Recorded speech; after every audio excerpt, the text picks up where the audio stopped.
Jamuna railway সেতুতে পরীক্ষামূলক train চলাচল শুরু করে কবে? 26শে নভেম্বর 2024। যমুনা রেলওয়ে সেতুতে পরীক্ষামূলক ট্রেন চলাচল শুরু করে 26শে নভেম্বর 2024। 27শে নভেম্বর 2024 বাংলাদেশ কনস্যুলেট কোন দেশে ই-পাসপোর্ট সেবা উদ্বোধন করে? হংকং। 27শে নভেম্বর 2024 বাংলাদেশ কনস্যুলেট হংকং দেশে ই-পাসপোর্ট সেবা উদ্বোধন করে। 28শে নভেম্বর 2024 ঢাকা বিশ্ববিদ্যালয়ের শিক্ষার্থীদের জন্য প্রথমবারের মতো ক্যাম্পাসে কোন সেবা চালু করে? শাটল বাস সেবা। 28শে নভেম্বর 2024 ঢাকা বিশ্ববিদ্যালয়ের শিক্ষার্থীদের জন্য প্রথমবারের মতো ক্যাম্পাসে শাটল বাস সেবা চালু করে। 30শে নভেম্বর 2024 দেশে তৈরি বাংলাদেশ নৌবাহিনীর বহরে যুক্ত হয় কোন যুদ্ধজাহাজ? বনৌজা বিশখালী।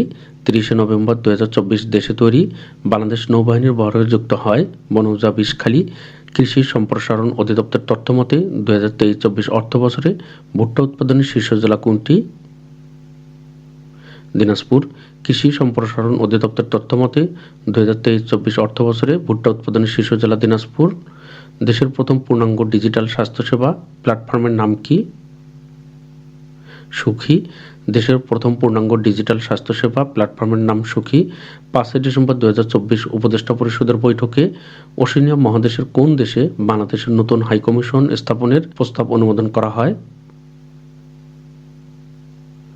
নিউজিল্যান্ডের ওয়েলিংটন। 5 ডিসেম্বর 2024 সালে উপদেষ্টা পরিষদের বৈঠকে ওশেনিয়া মহাদেশের নিউজিল্যান্ডের ওয়েলিংটন বাংলাদেশের নতুন হাইকমিশন স্থাপনের প্রস্তাব অনুমোদন করা হয়।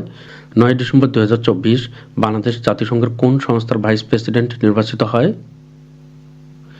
জাতিসংঘ মানবাধিকার কাউন্সিল বা ইউএনএইচআরসি। 9 ডিসেম্বর 2024 বাংলাদেশ জাতিসংঘের মানবাধিকার কাউন্সিলের ভাইস প্রেসিডেন্ট নির্বাচিত হয়। 14 ডিসেম্বর 2024 কোন দেশের প্রেসিডেন্ট বাংলাদেশ সফর করেন?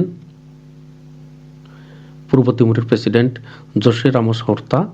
14 ডিসেম্বর 2024 পূর্ব তিমুরের প্রেসিডেন্ট বাংলাদেশ সফর করেন। স্বরাষ্ট্র মন্ত্রণালয়ের বিশেষ প্রসিকিউটোরিয়াল উপদেষ্টা পদে কাকে নিয়োগ দেওয়া হয়? এহসানুল হক সামাজিকে। স্বরাষ্ট্র মন্ত্রণালয়ের বিশেষ প্রসিকিউটোরিয়াল উপদেষ্টা পদে এহসানুল হক সামাজিকে নিয়োগ দেওয়া হয়। 5 নভেম্বর 2024 এম এ মোহিত কোন পর্বত জয় করেন? থরং লা, নেপাল।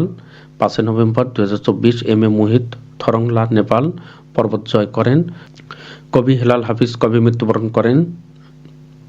13 ডিসেম্বর 2024 সালে কবি হেলাল হাফিজ 13 ডিসেম্বর 2024 সালে মৃত্যুবরণ করেন।